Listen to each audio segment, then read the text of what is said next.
passat cap de setmana, l'associació Torrent Comercial va organitzar durant dissabte i diumenge una fira al Centre Comercial Les Amèriques.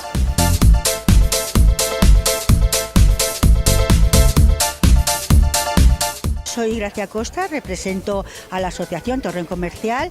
Es una asociación, como estáis comprobando, para promover y fomentar el comercio local, sobre todo el comercio de Torrent. En esta feria lo que pretendemos es darnos a conocer, fomentar un poquito el tipo de negocio que tiene cada uno y, bueno, pues de alguna forma pues recordar al ciudadano torrentino, o sea, al particular, recordar que tienen comercios de toda la magnitud en una ciudad como Torrent. La asociación dispone de muchísimos más asociados, pero en esta feria hemos venido 22. Organizamos una feria a final de julio, una feria pequeñita, de 8 a 12 de la noche en medio de la avenida, ¿vale? Tenemos fechas pendientes por concretar, luego organizamos una pasarela, una gran pasarela, el 30 de septiembre en la Plaza de la Libertad, al aire libre.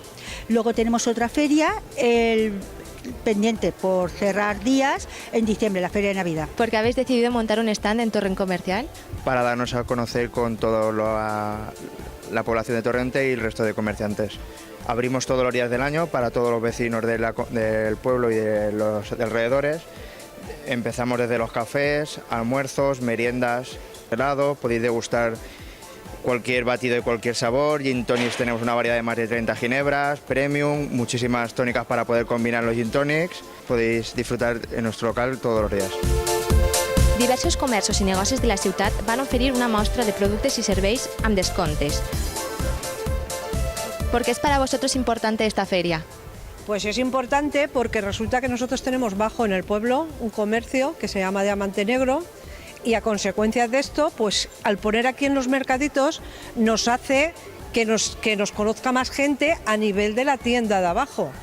Y entonces es muy importante, nos ha ido siempre de categoría y queremos seguir haciéndolo porque nos va muy bien. Nos ayuda mucho para quitarnos todo el stock fuera de campaña y nos viene fenomenal. Els torrentins i torrentines tingueren l'oportunitat de comprar de primera mà el teixit comercial associatiu de Torrent.